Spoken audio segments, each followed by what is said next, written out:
están? Bienvenidos este miércoles a la UNAM Responde, donde día con día les presentamos información relacionada con la pandemia y además parte del conocimiento que se genera día con día dentro de nuestra universidad.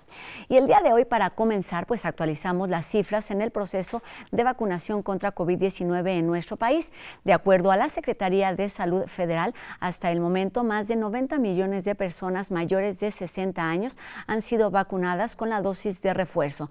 En el grupo de 40 a 59 años, se registran más de 11.500.000 personas que han sido inmunizadas con las 3 dosis. Y para el grupo de 30 a 39 años, hay más de 3.500.000 personas que han sido vacunadas. Sin duda, un avance importante en la población mayor de 18 años. Recordemos estar atentos si no han recibido algunas de las dosis. En las diferentes alcaldías se atiende a los rezagados.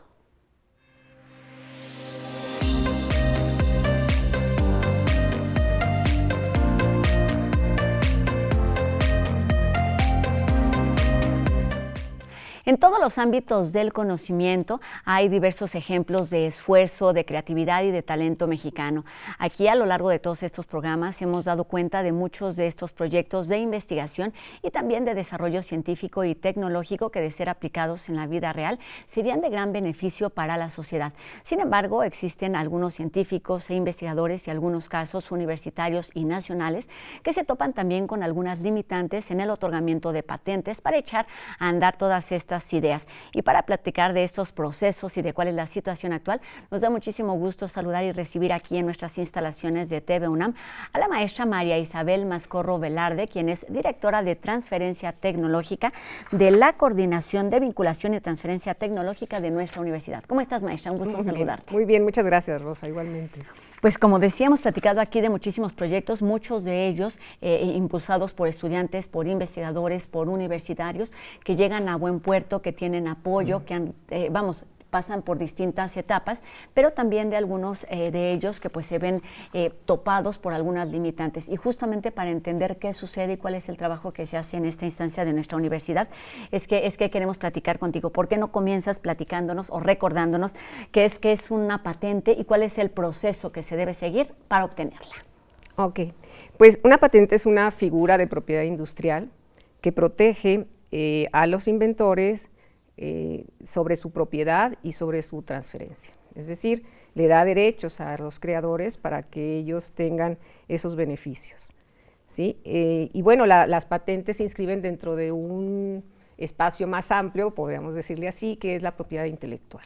La propiedad intelectual abarca todas las ramas de los creativos, de los autores, y es una parte del derecho, es una rama del derecho que le otorga a todas estas personas la propiedad exclusiva para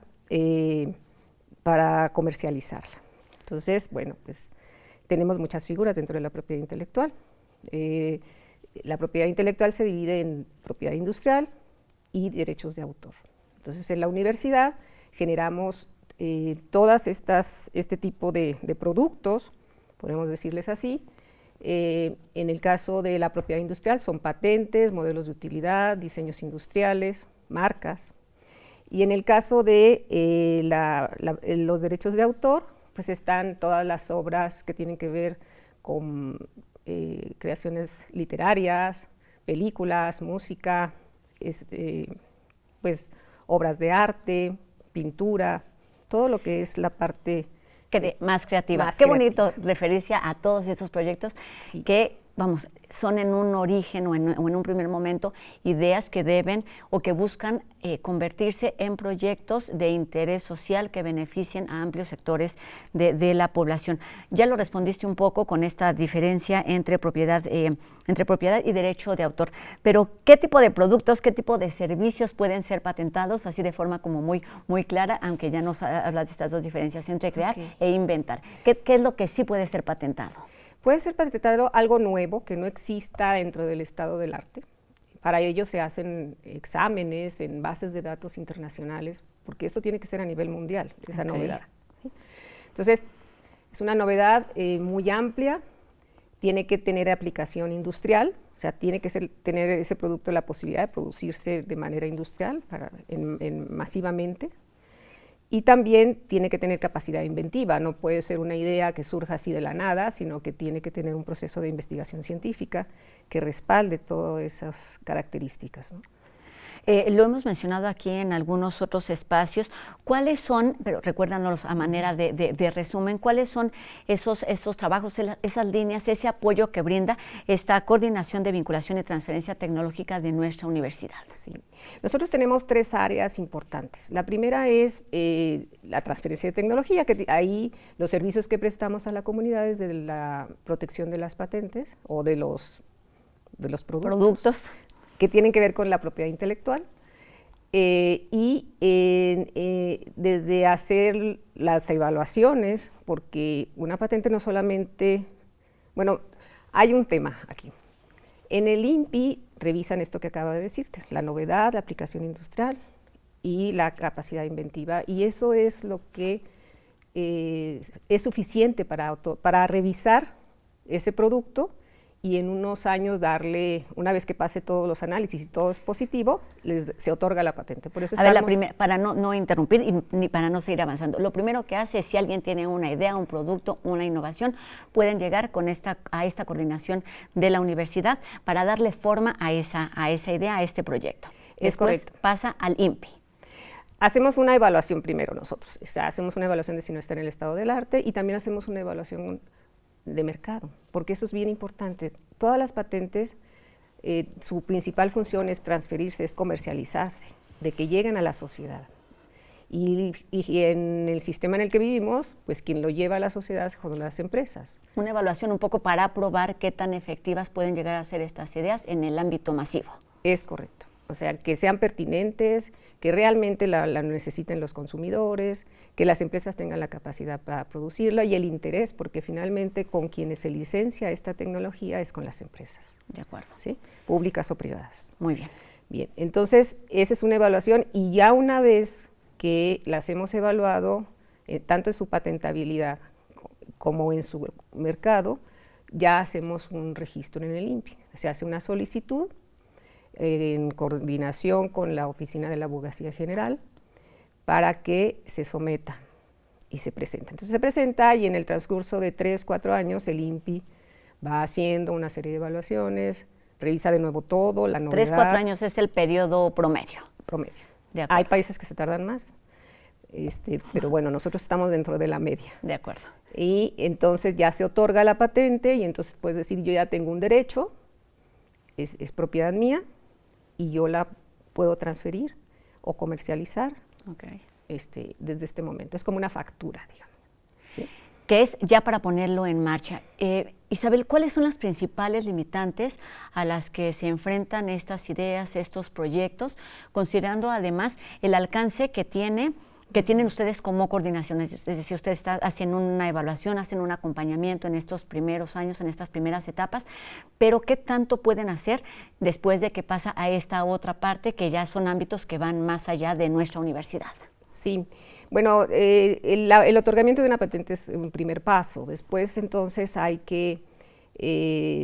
nosotros no nos esperamos a que lo otorguen 3 o 4 años, promovemos dentro de las empresas y con emprendedores, que también es otra área que tiene la coordinación. Emprendimiento, claro. Emprendimiento universitario, quienes quieran licenciar esta tecnología y producirla y llevarla al mercado. Ellos pueden ser estudiantes, pueden ser académicos, entonces toda la comunidad puede participar en esos proyectos. ¿A qué se refiere exactamente este término o esta fase de licenciamiento? Pues se refiere a la creación de empresas propias por parte de personas individuales, personas independientes de la universidad que quieran incursionar en el sector productivo y bueno, pues eso tiene beneficios de tener ingresos propios y generar empleos y bueno, en un sentido más amplio, un impacto económico en la sociedad porque se está generando economía con todas estas iniciativas, ¿no? Entonces, bueno, los emprendedores cuando licencian y tienen que digamos, producir esos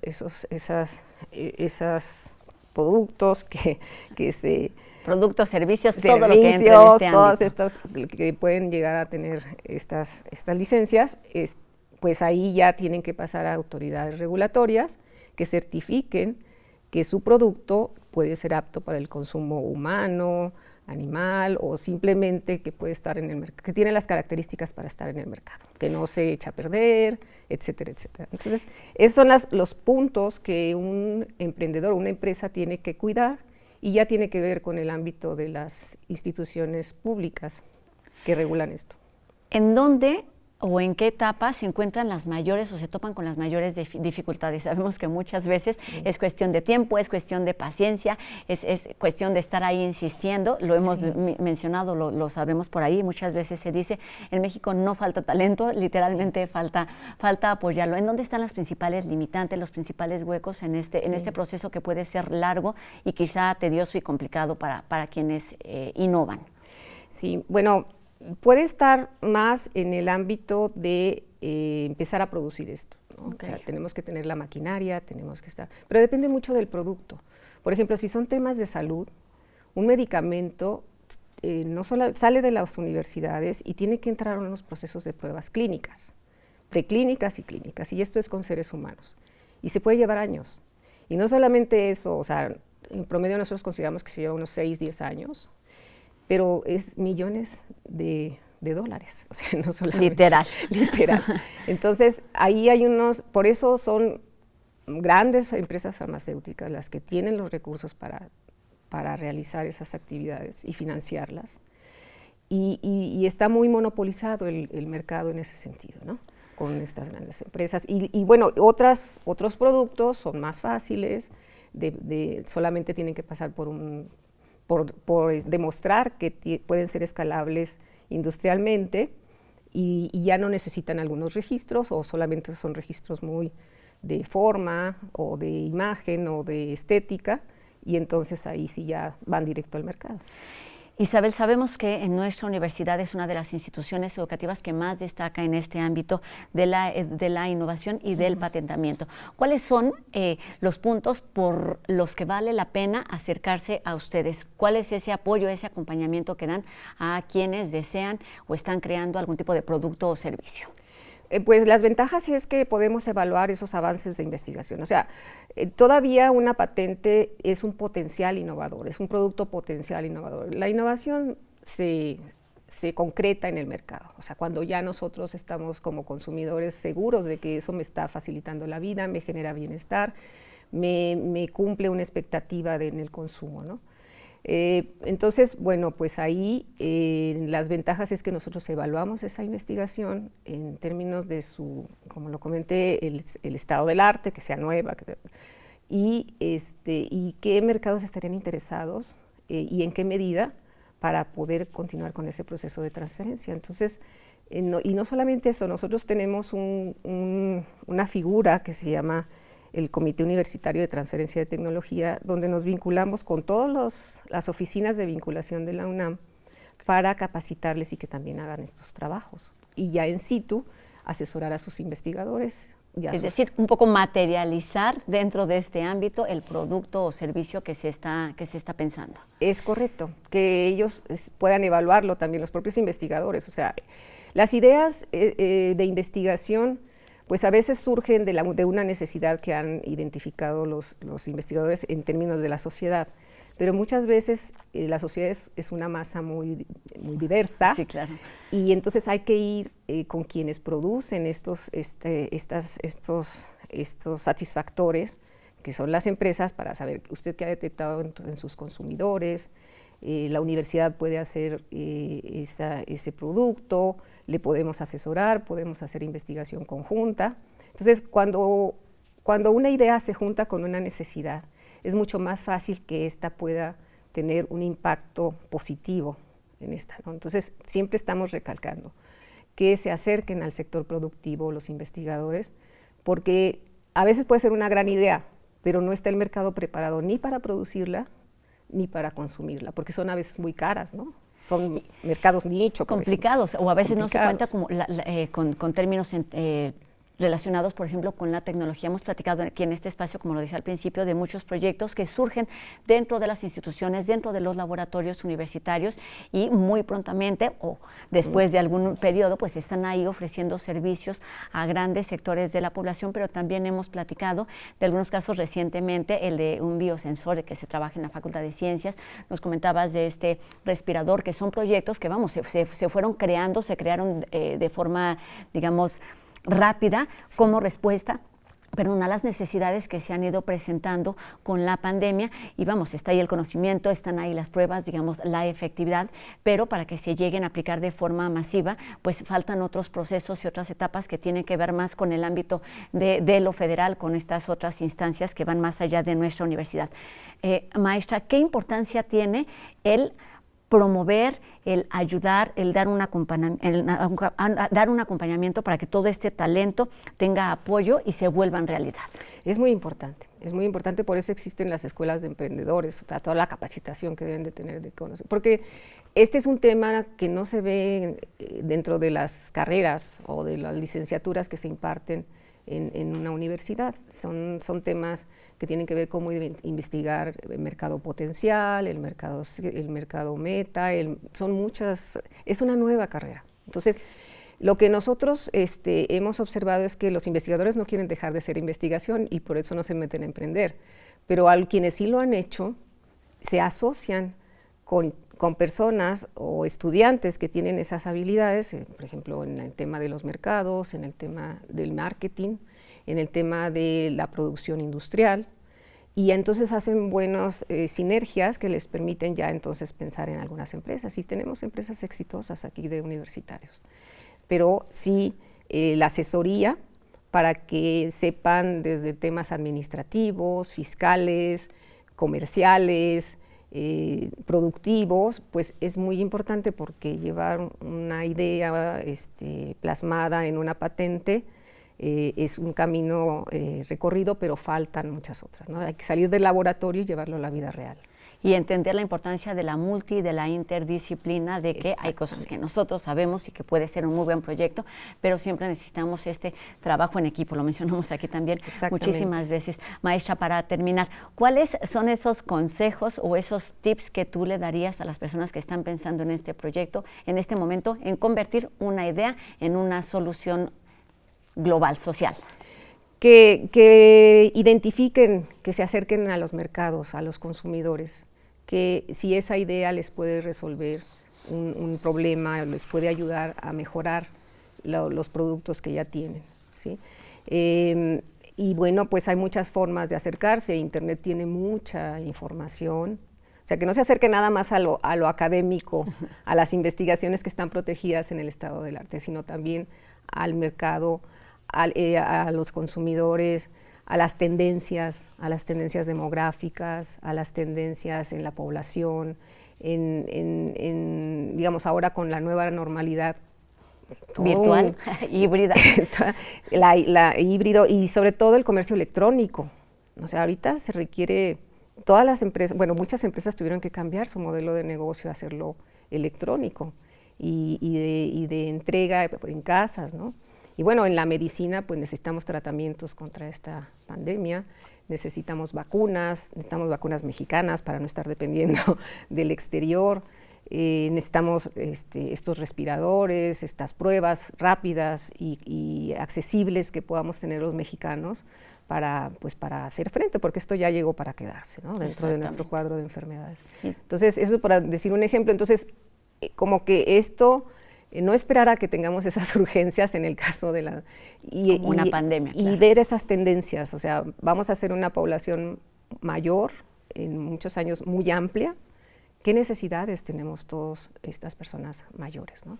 Te refieres justo desde este ámbito de la innovación y del patentamiento, pero de lo que estamos hablando es justamente de atender problemáticas locales para solucionar problemáticas globales a las que nos enfrentamos cada vez con más frecuencia, justamente en un entorno en el que nos encontramos, no solamente con esta pandemia, sino en cuestión de enfermedades, de comunicaciones, y es de lo que debemos tener muy presentes todos. Es correcto. Maestra María Isabel Mascorro Velarde, directora de Transferencia Tecnológica de la Coordinación de Vinculación y Transferencia Tecnológica de nuestra universidad. Por supuesto, esta instancia universitaria también es un apoyo y una guía para quienes estén interesados en este momento en crear y en innovar. Muchísimas gracias y muy buenas tardes. No, hombre, gracias a ustedes. Gracias, María Isabel. Y bueno, seguimos con más aquí en la UNAM Responde, y es que a veces algunos fenómenos de la naturaleza tan impactantes como un sismo o una erupción de volcán encienden la chispa de la vocación para convertirse precisamente en científicos o en científicas. Conozcamos las siguientes historias de mujeres que nos presenta UNAM Global TV en nuestra colaboración semanal.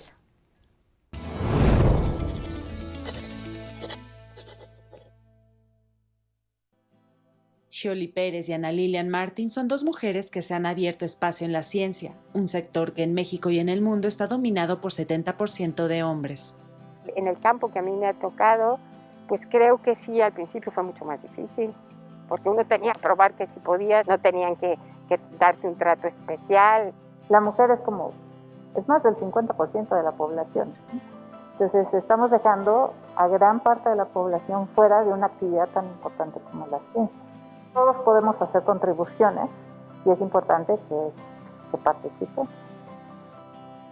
Ambas comenzaron desde muy jóvenes a romper el estereotipo de que la ciencia no es para niñas. Cuando Xioli aún era estudiante de secundaria, el sismo de 1985 en la Ciudad de México le dio una pista de aquello a lo que quería dedicar su vida.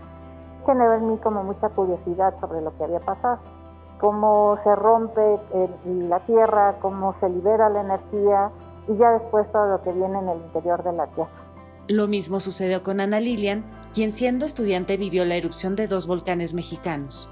Tuve varias experiencias como la del volcán de Colima y la del Chichón.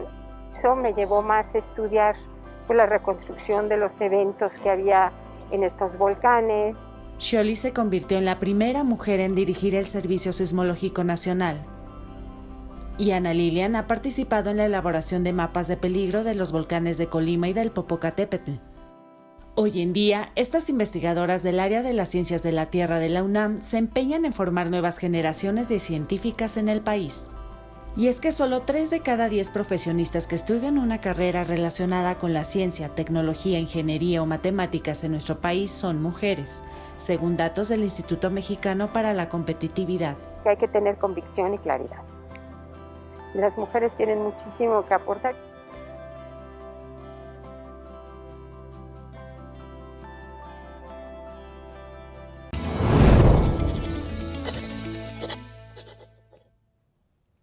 Y en otro tema, el día de ayer se conmemoró el Día Internacional de la Lengua Materna y enseguida Sandra Lorenzano nos habla sobre esta efeméride que lleva a reconocer nuestros orígenes no solamente lingüísticos, sino culturales.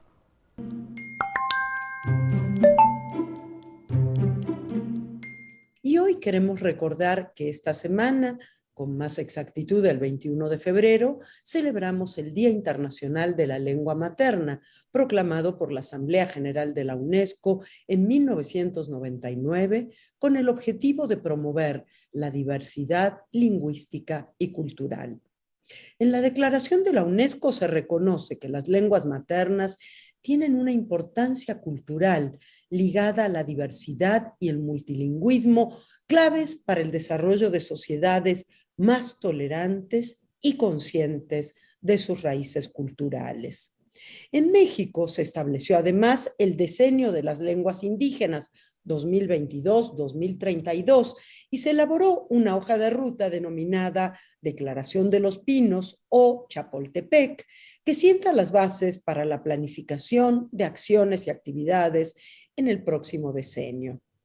Un antecedente importante fue el Año Internacional de las Lenguas Indígenas de 2019 y a partir de ahí tenemos muy presente la importancia de las lenguas indígenas para la cohesión y la inclusión social, los derechos culturales, la salud y la justicia. Asimismo, esta declaración reconoce la relevancia de las lenguas indígenas para el desarrollo sostenible y la preservación de la diversidad biológica. También es importante que tengamos en cuenta el vínculo entre lengua y territorio, algo de lo que ha hablado mucho nuestra lingüista, activista y pensadora mije, Yasna Elena Aguilar Gil. Tal vez recuerden que en su discurso proclamado en su lengua, el mije, en la Cámara de Diputados, dijo: a nuestras lenguas las matan también cuando no se respetan nuestros territorios, cuando los venden y concesionan, cuando asesinan a quienes los defienden. ¿Cómo va a florecer nuestra palabra en un territorio del que se nos despoja? Sin duda, este vínculo es fundamental y tener presente en nuestra lucha y nuestro activismo por el respeto a las lenguas maternas, que se estima que el 40% de las 7,000 lenguas utilizadas en todo el mundo están en peligro de desaparecer. Y recuerden que cuando desaparece una lengua es como si desapareciera un mundo. Muchísimas gracias por habernos acompañado. Muchas gracias a la querida Rosa por el espacio que nos otorga en su maravilloso programa y nos escuchamos la próxima. Cuídense mucho. Chao. Muchas gracias, Sandra. Tan importante el apoyo a la innovación y a temas de tecnología como este apoyo a la conservación de nuestras lenguas, de nuestras culturas, de nuestras costumbres. Y con esto terminamos nuestro programa de hoy, no sin antes invitarlos a que se pongan en contacto con nosotros a través de nuestras redes sociales. Ustedes ya las conocen, están apareciendo en este momento en nuestra pantalla. Queremos recibir sus dudas, sus comentarios y seguir haciendo juntos este programa universitario. Con esto terminamos y los esperamos aquí el día de mañana en una emisión más de La UNAM Responde, por supuesto, 2:30 por TV UNAM. Adiós.